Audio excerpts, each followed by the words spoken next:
स्वागत है आप सभी को यूर में सर्वेंट के एपिसोड नंबर 12 में। एपिसोड के स्टार्टिंग में यूकी नाका को बता देते हैं कि आज ही तो इसका बर्थडे है। नाका इस पर कहते हैं ये तो बहुत ही बढ़िया बात है, इमेजिन करो कि तुम दोनों अकेले एक साथ नाइट व्यू को एंजॉय करते हुए तुम उसे उसकी बर्थडे गिफ्ट दोगे। यूकी कहते पर मुझे जरा भी समझ नहीं आ रहा है कि मैं उसे क्या दूं। इस पर नाका कहते ये तो इसको क्या पसंद है। यूकी इस पर थोड़ा सा सोच के कहते शायद कात्सुता स्टोर का टोनकात्सु। नाका कहते पर गिफ्ट के तौर पर इसका इतना अच्छा इम्पैक्ट नहीं पड़ेगा। आगे यूकी को याद आता है ये तो इसके पास बहुत सारे कैरेक्टर मॉडल के टॉयज होता है और उनमें से शायद ये वाला ही तो इसको ज्यादा पसंद है, इसलिए वो दोनों वही कैरेक्टर का टॉय खरीदने के लिए मॉल में आ जाते हैं। यहाँ पर यूकी नाका को कह रही होती है तो इसके सेल्फ के ऊपर बहुत सारे हीरो फिगर्स रखा हुआ था, शायद उसे ये काफी ज्यादा पसंद हो। नाका कहते ठीक है पर उसे कौन सा हीरो ज्यादा पसंद होगा। यूकी इस पर यहाँ पर देख कर कहते यही है वो जो की मैं हितोशी के कमरे में देखा था। नाका कहते ये तो कैप्सूल टॉय है, अगर तुम्हें ये कैरेक्टर चाहिए तो तुम्हें तब तक 300 येन खर्च करने पड़ेंगे जब तक ये कैरेक्टर निकल नहीं जाता। नेक्स्ट हम देखते हैं यूकी यहाँ पर बहुत सारे कैप्सूल खोलती है पर किसी में भी उसे वो कैरेक्टर नहीं मिलता जो उसे चाहिए, इसलिए वो रोने लगती है और कह रही होती है मैं मास्टर ही तो इसको तोहफा देने की भी लायक नहीं हूँ। ये बात सुनकर उसके पास से गुजर रहा एक आदमी रुक जाता है और उसके पास आकर कहता है क्या मैं तुम्हें एक स्पेल सिखाऊं जिसे तुम तभी यूज कर सकते हो जब तुम्हें कोई चीज चाहिए हो और तुम्हें वो चीज ना मिल रहा हो। असल में यही तो उसके डैड होते हैं और इन दोनों को ये बात नहीं पता।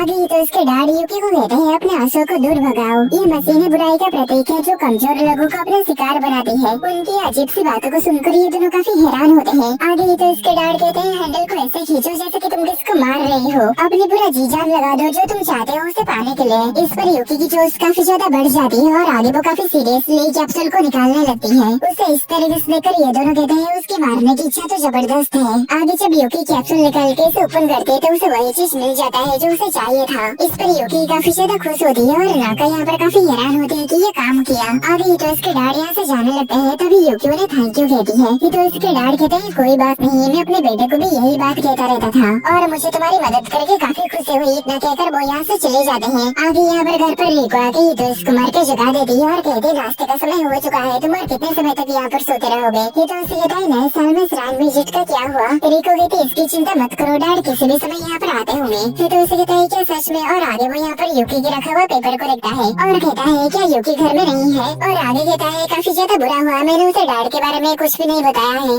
रिको इस पर हैरान होती है और कहती है तुमने उसे क्यों नहीं बताया, तुम दोनों साथ रहते हो, तुम उसे कभी भी बता सकते थे। ये तो उससे कहता है कोई तुम्हारे करीब है तो इसका मतलब ये नहीं है कि तुम उसके साथ किसी भी बारे में बात कर सकते हो। ये सही है, यहाँ तक कि मेरे रियल फैमिली मेंबर के साथ भी मैं मॉम से ये नहीं पूछ पाया कि वो अचानक क्यों जा रही है, और मैं डैड से भी ये नहीं पूछ सका कि उन्होंने ऐसा क्यों सोचा। उनसे पूछना तो दूर की बात है पर ये पहली बार था कि जब मुझे उनसे डर लगा। इसके बाद डैड अपने काम के लिए फॉरेन चले गए और इसके बाद ही वो कभी कभार ही घर आते थे और मेरे लिए एक बेबी सिटर छोड़ गए थे। मैं अभी भी खुद से ये नहीं पूछ पाता मैं मॉम से अलग क्यों रह रहा हूँ। उस दिन मैंने उनकी आंखों में जो गुस्सा देखा, मुझे ये पता चलने का डर है कि कहीं ये सब मेरे वजह से तो नहीं हुआ, इसलिए मैं इस बात से डरता हूँ कि यूकी को देखकर उनकी रिएक्शन कैसा होगा। आगे यहाँ पर हितोष के पास नाका की मैसेज आती है। नाका मैसेज में कही है आज हम श्राइन में बहुत मजे किए, अभी अभी मैं यूकी से अलग हुआ हूँ, लेकिन वो जो फॉर्चून पाई उससे वो काफी ज्यादा दुखी लग रही थी, इसलिए उसे खुश रखा। आगे यूकी घर वापस आ जाती है। रिको उसकी ऐसे चेहरे को देखकर काफी ज्यादा हैरान होती है। यूकी इस पर कहती आज हम श्राइन में बहुत मजे किए।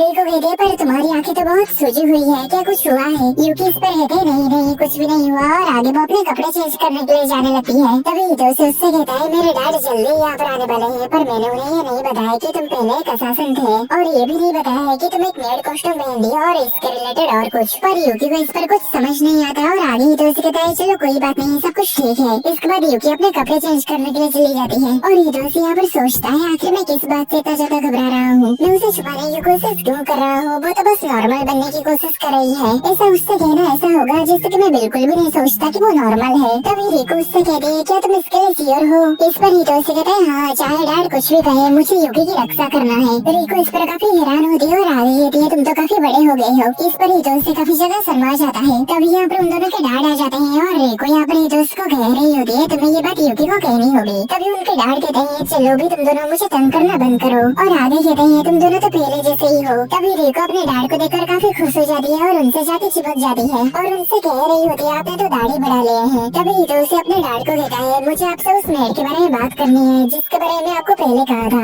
उसके डैड कहते हैं हाँ न्यू हाउस कीपर के बारे में है ना, घर तो सच में बहुत ही साफ है। हितोशी कहता है वो कोई हाउस कीपर नहीं है, वो एक मेड है, और ये मेड जिसके नाम यूकी है उसकी पास्ट की कुछ हिस्ट्री है। तभी यहाँ पर यूकी आ जाती है। उसकी मेड कॉस्ट्यूम को देखकर हितोशी के डैड को कुछ याद आ जाता है और वो मन में कहते हैं कहीं वो कोई असासिन तो नहीं है है। तभी यूकी उन्हें देखकर कहती है आप तो वही है जिससे मैं पहले मिली थी। ये तो उसके डैड उसे देखकर कहते हैं तो तुम जो हो है ना। नेक्स्ट वो सब यहाँ पर एक साथ बैठे हुए होते हैं और यूकी यहाँ पर तो उसके डैड को थैंक यू कहती है पहले उसकी मदद करने के लिए। ये तो उसके डैड कहते हैं कोई बात नहीं, तब तो मैंने कुछ भी नहीं किया था। रिको उन दोनों को ऐसे बात करते हुए देखकर हैरान होती है और कहती है कि आप दोनों एक दूसरे को पहले से ही जानते हो। आगे ही तो उसके डैड यूकी से पूछते हैं तो तुम पहली बार हमरे के लिए काम करना कब शुरू किए थे। यूकी ये लगभग 3 साल पहले वो मेरे मास्टर बने थे। ये तो उसके डैड कहते हैं उन्होंने मुझे एक मेड के बारे में बताया जो एक असासन भी थी, लेकिन मैंने नहीं सोचा था कि तुम इतनी खूबसूरत होगी। तभी रिको भी इस बात से सहमत होती है और कहती है यूकी हर एंगल से परफेक्ट है। आगे ही तो उसके डैड और यूकी हमरे के बारे में बात करने लगते हैं कि वो कितने ब्रिलियंट और अच्छा आदमी थे। उन दोनों की इतनी अच्छी बातचीत को देखकर तो उसे मन में कहता है मैं इस पूरे समय सोच रहा था कि मैं अपने डैड को यूकी के बारे में कैसे बताऊं। आगे ही तो उसके डैड यूकी से कहते हैं मैं जब आखिरी बार के लिए हमरों से मिला था तो उन्होंने मुझसे कहा था कि मैं चाहता हूँ कि एक लड़की है जिसे कि तुम अपने पास रखो।